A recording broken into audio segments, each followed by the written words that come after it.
Hi everyone, here we are today for the Tavern episode 8, special home edition, and I'm like last time with Andrew sitting at home too. Hey everyone. And yes, for obvious reasons we are sitting in home office like, well, most of the people in the world. But still, we decided to provide you with a Tavern episode because we feel like we have some stuff to clarify with you and information to provide, so let's get started. Sounds good.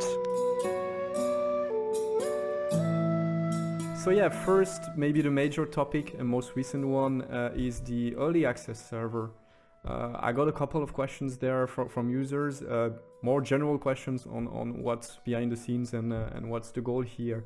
So maybe the very first one would be why did we want to have not a Tavern, an early access server? So yeah, basically the early access server is intended to be a way to get you and the players into the newest content as soon as possible. You'll be able to play the content as it first arrives to us, provide feedback on features, and just generally give us input about how things look and if maybe we need to make changes before they go live. So we're treating this more as a dedicated server, not a test server. While there will be testing opportunities inside there where we see what the new content is like, the server itself is still going to be a full-on server. You play it permanently. If you're playing permanently on this server or just popping by, you'll always be the first to see the newest content. And that's what we were aiming for here. Okay, sounds good. Yeah, indeed, that's a topic that I saw a lot regarding the fact that is it a test server or is it not a test server? And that's something you just started to answer right now. Maybe you can get a bit deeper into that. So yeah, I saw that comment pop up a few times as well. Yeah. So yeah, to get directly to the point, no, we don't intend this to be a test server. If anything, it's a mix between a pure live server and a test server.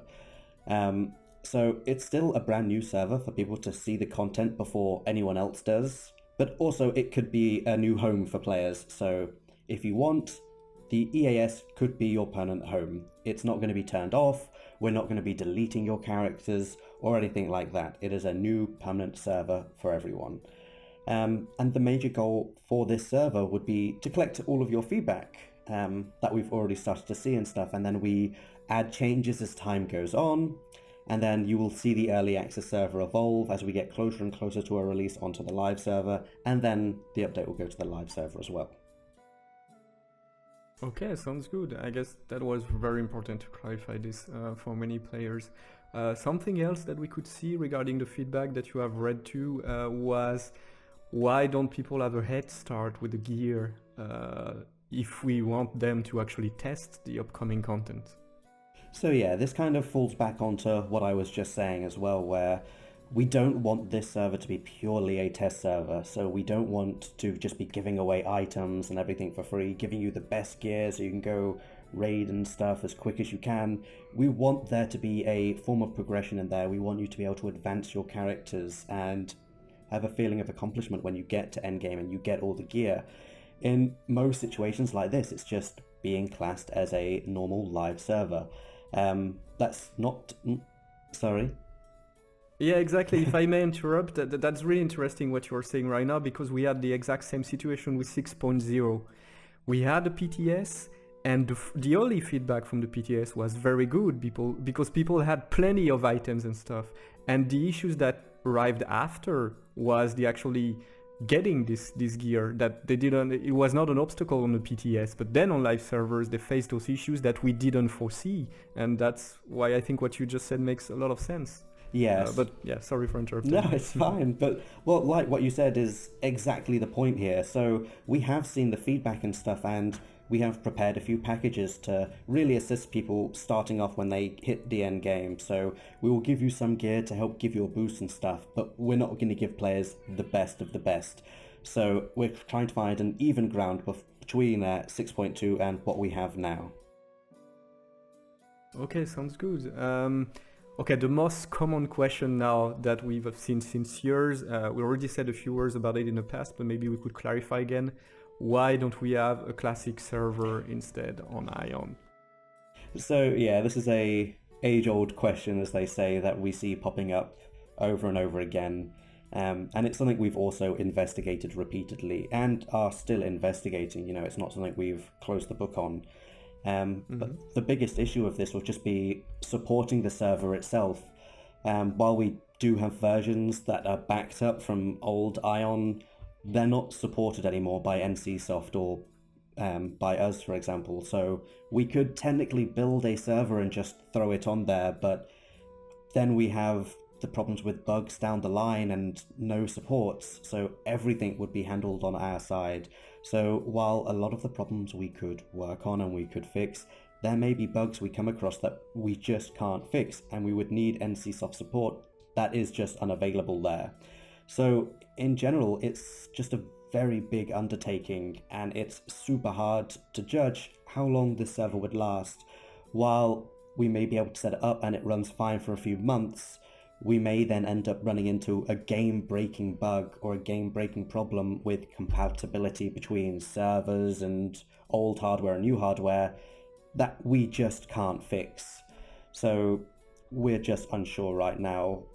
While it is something that we are very interested in and are doing lots of research on, there's just too many question marks to promise anything in this area as of yet. Yeah, exactly. I feel you. Also talking with several members of the AION team, it's pretty clear that having such a server would be basically having a second game to handle. So it's obviously really hard, and a second game without the support of NCSoft. Yeah. And we know that we need them for a lot of stuff. They are helping us in many situations. And yeah, that would be very tough. And I guess that's the main reason why so far it wasn't possible. But yeah, thank you for the explanation. I think people will understand that it's not as easy as it seems to just run an old version and let it live. You know, you need to update, you need to still maintain the game as for any server. That's probably the issue there. Exactly. Yeah, coming back a bit to the ES, maybe I have a question here that I saw from a player on the forum, which is, why do we have to create a completely new account that is separate from the live server on the EAS? So basically it's what you just mentioned for the classic server as well. Whenever AION gets a big upgrade, we also receive lots of things from NCSoft like custom scripts that help convert our current live database into what it needs to look like for 7.5 or any future update. Now generally with this, it's provided a week, if that, before the update itself, because first we make all the GameForge related changes, all the changes based on your feedback, raid times, and all of this. This is then supplied to NCSoft, they provide us settings, we then do more testing. So once all of this is confirmed, we then get a script there to do the conversion of the database and apply it to live. So this wouldn't be possible to do on the early access server because your characters on the current database and everything just wouldn't work on the early access server. And this is the exact same for accounts as well, because on your accounts you have some things that are account bound, like your currency and other such things, and they just can't be transferred in such a way because each update can change some things.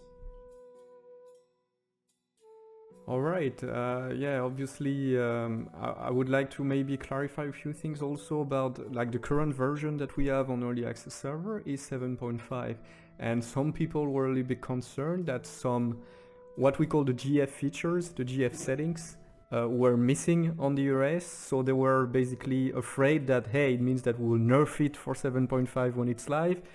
Maybe a word on that on your side? Yeah, so that's another one of the things that when we have the early access server, as soon as that gets content, it gets content as soon as we have it. So this means some of the GF settings just won't be there yet. So as you mentioned, like the Kina values and stuff like that, they're not applied. We're always using the default Korean settings for the time being. That doesn't mean that this server will always have the Korean settings. We will receive feedback from the players, from you, and then our general feedback that we do for all updates. And then we will receive the GF settings, and these will be applied onto the early access server, where we'll then get another round of feedback. Maybe we need to make some tweaks, adjustments and stuff, and then this will keep going, and then it'll be applied to live. And then let's say when 7.7 or another patch comes along, the same kind of routine would happen again there. So we would get the patch as soon as possible onto the early access server, but without the custom GF settings for this patch. Yeah, exactly. And what is probably important to mention is that for every update, we also reevaluate the GF settings if they still make sense, if we will keep them, remove them, and that's the case for pretty much everything that we customize, I would say. Well, speaking of 7.5, do you have any news for us? Do you have any date? How is it progressing? What's happening? So, a date? No, I'm not able to give you an exact date as of yet. But as you can see with the early access server, it's something we're working on. And while I can't give you a date, I can give you a rough aim, and so far we're aiming towards end of May, beginning of June. Okay, that sounds reasonable indeed. In not too long, we should probably see 7.5 again on live servers this time, and with probably some differences also from what we have on the early access server. Any other projects that you can talk about, maybe? So, future plans? Talking and sharing about them? No, that's something I can't do as of yet. We are always working on other projects. So during the work on 7.2 and 7.3 and such, we had the early access server going on in the background as well. So yes, we do have multiple other projects going on, but nothing I'm ready to share just yet. Okay, I won't insist on that then. Maybe something we should mention is the dungeon loot that we basically adjusted a few days ago. And yeah, we saw a lot of comments on the forums. First of all, there was something missing, is that the loot is supposed to be individual, and unfortunately right now it's in a group you need to roll, and only one person of the group will get it. So you can confirm that this was not intended on our side? Exactly. So the idea of this is that everyone in the group will receive this item. It shouldn't have been a rolling thing. This fix, by the time you've watched this video, hopefully will already be live, so everyone will be able to receive things without having to roll. And yeah, this is just the next phase of the dungeon loot we want to implement here. And it is by far not the last stage. We are constantly reading your feedback, collecting it, and going over everything and making adjustments. So we hope you enjoy these changes and, you know, keep providing feedback. There will be more changes in the future as well. Yeah, that's the thing I think about such features, is that it's not set in stone at all, and we are constantly reviewing the impact on the game, the opinion of players, and yeah, more is gonna happen on that definitely in the future. That's for sure. Yeah. Yeah. I think we are pretty much done for today. It's obviously a shorter episode for obvious reasons. But stay tuned, guys, because we will have probably shortly an episode regarding 7.5 where we can go way deeper into the details of the upcoming update and what will happen on the AION servers, probably. Sounds good. And I guess Andrew is going to be there again to answer our questions, hopefully. If not, we'll have maybe other guests. We'll see what's happening by then. Yeah, in any case, thank you everyone for following this very special daevatavern, and we hope you enjoyed it, and we keep on reading your feedback, checking all the channels, and yeah, see you soon. See you soon, everyone. Bye-bye. Bye. 2 hours later. So how did you guys like the recording? How did it go? Yeah, it went really well to say we did it from home and everything. I think it was rather smooth, apart from mess ups. Apart from the Frenchman not able to articulate English properly, that was. I think that adds to the charm. Yeah, that's what she said. Hi everyone, this is Galeas, and this is the Daevatavern episode 8, and I have Hendrew with me. Coming shortly, or maybe already, we would have released a package of... I am doing so... How about if we bring Blue to the table for a second? Feel free to do something. What are you eating, Andrew? I was gonna say, I'm just eating my son's food. Whoa, that's mean. That's so nasty. So no, you're planning to do exactly the same with Louv's snacks? Yeah, I'm eating your snacks. That is a giant... That's a hornet. A what? A hornet. Really, really big wasp. What you showed there, it is pretty majestic, yeah. Majestic.